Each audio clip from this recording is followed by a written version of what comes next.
तरह से इस देश के नेता सरकार शब्द का अर्थ नहीं जानते तो वो सरकार का संचालन भी उचित तरीके से नहीं कर पाते। सरकार शब्द का मैं अर्थ बताता हूँ जो मेरे विचार से है। बाबूजी, जे हमने सुना है कि कांग्रेस पार्टी की सरकार आती तो कांग्रेस सरकार बोलती है, बीजेपी की सरकार आ जाती है तो बीजेपी सरकार बोलती है। अब एक नया शब्द आया है मोदी सरकार। ये कोई पार्टी तो है नहीं, लेकिन मोदी सरकार क्यों कहती है? आखिर में सरकार का अर्थ क्या है, इसके बारे में बताएं आप। ठीक है, आपने प्रश्न किया है, अच्छा प्रश्न है। सरकार, कांग्रेस सरकार या जो पार्टी के नाम से सरकारें बनती थी, लेकिन विडंबना ये है कि यहाँ बीजेपी सरकार न कह करके यहाँ एक व्यक्ति विशेष को महत्व दिया गया है और व्यक्ति को जो है पार्टी से ऊंचा समझते हुए उसके नाम से आजकल लोग कहते हैं कि मोदी सरकार, जबकि कभी भी ऐसा नहीं हुआ कि किसी प्रधानमंत्री या किसी व्यक्ति के नाम से सरकारों का नाम लिया गया। और दूसरी बात यह है कि यहाँ सरकार किसी की भी रही हो, कांग्रेस सरकार हो या किसी और पार्टी की सरकार हो, मेरे विचार से इस देश का नेता सरकार शब्द का अर्थ ही नहीं समझ पा रहा।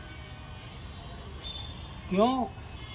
अर्थ समझना यूँ आवश्यक है कि जब एक छोटा बच्चा स्कूल में जाता है और वो पढ़ता है, जब उसको उस शब्द का अर्थ नहीं मालूम होगा तो वो उस पाठ को याद नहीं कर पाएगा। सही है। इसी तरह से इस देश के नेता सरकार शब्द का अर्थ नहीं जानते तो वो सरकार का संचालन भी उचित तरीके से नहीं कर पाते। सरकार शब्द का मैं अर्थ बताता हूँ जो मेरे विचार से है। सा से समाज, रा से रचनात्मक, का से कार्य, रा से रत। समाज के रचनात्मक कार्यों में रत बॉडी को ही सरकार कहते हैं। अब जब इस प्रकार अर्थ समझने वाली सरकार होगी कि जो सरकार का अर्थ समझेंगे नेता, वो इस देश की जनता को क्या उपलब्ध कराएंगे? वो 5 सा उपलब्ध कराएंगे। 5 सा में पहला शब्द शिक्षा। शिक्षा, देश में समान शिक्षा हो, चाहे धन्ना सेठ का लड़का हो चाहे गरीब का।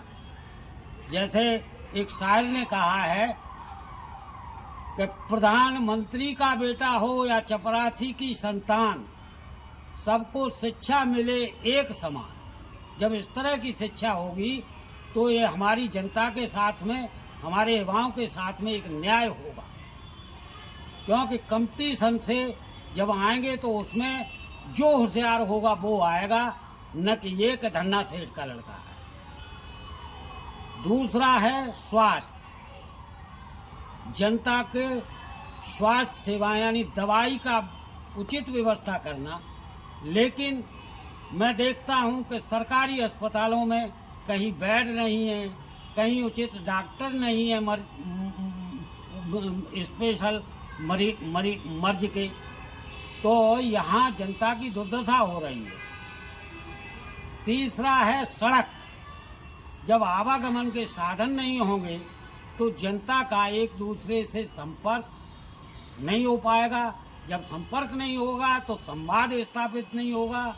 जब संवाद स्थापित नहीं होगा तो हम एक दूसरे के विचारों से अवगत होकर के हम एक दूसरे से नहीं जुड़ पाएंगे।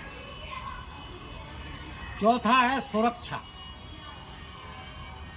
ये सरकार का काम है कि जनता को सुरक्षा उपलब्ध कराए, लेकिन आज की वर्तमान सरकार में हम देख रहे हैं कि गरीब जनता की महिलाएं सुरक्षित नहीं, उनके साथ दमंग बलात्कार करते हैं और उनको न्याय नहीं मिलता है।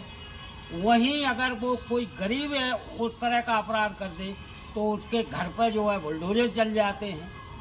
लेकिन ये लोग साफ बरी छूट जाते हैं। जैसे बिल्किस बानो के केस में उनको फूल मालाओं से लाद करके छोड़ा गया। वो तो बात ये है कि दोबारा उसमें वो हुआ तो सुप्रीम कोर्ट ने संज्ञान लेते हुए उन्हें फिर से जो है कस्टडी में लिया। अंतिम सा है स्वरोजगार। तो सरकार का ये दायित्व होता है कि अपनी जनता के 2 हाथों को रोजगार देना, ताकि वो अपनी रोजी रोटी और अपने परिवार को अच्छी तरह से पाल सके। लेकिन इस काम में भी आज की सरकारें असमर्थ हैं। यहाँ तक कि जो सरकारी नौकरियाँ थीं उन्हें भी ये ख़त्म कर रहे हैं और उनका मतलब निजीकरण कर रहे हैं। निजीकरण का एक असर ये होगा कि गवर्नमेंट ने जो वंचित और शोषित समाज के लिए आरक्षण तय किया था, वो आरक्षण भी इस तरह से खत्म हो जाएगा। इस तरह इन सरकार की चाल है कि हम संविधान को बिना छेड़छाड़ के ही ये सारी व्यवस्थाएं जो संविधान में हैं उन्हें हम खत्म कर दें। तो आज की इसके लिए हमारी जनता को सोचना चाहिए, क्योंकि लोकतंत्र में लोक का राज्य होता है, जनता का राज्य होता है। लेकिन आज हमारी जनता भी भिन्न भिन्न पार्टियों के मुखौटे लगा करके सामने आ रही है, जबकि हमको सिर्फ जनता का मुखौटा लगाना चाहिए और जनता का मुखौटा लगा करके जो भी सरकार गलत काम करे उसका हमको सामूहिक रूप से मिलकर के विरोध करना चाहिए। तभी हमारा लोकतंत्र और सरकार शब्द का अर्थ सार्थक हो पाएगा। अन्यथा ये ऐसे ही शोषण होता रहेगा और जनता जो है दुखी और परेशान रहेगी। धन्यवाद।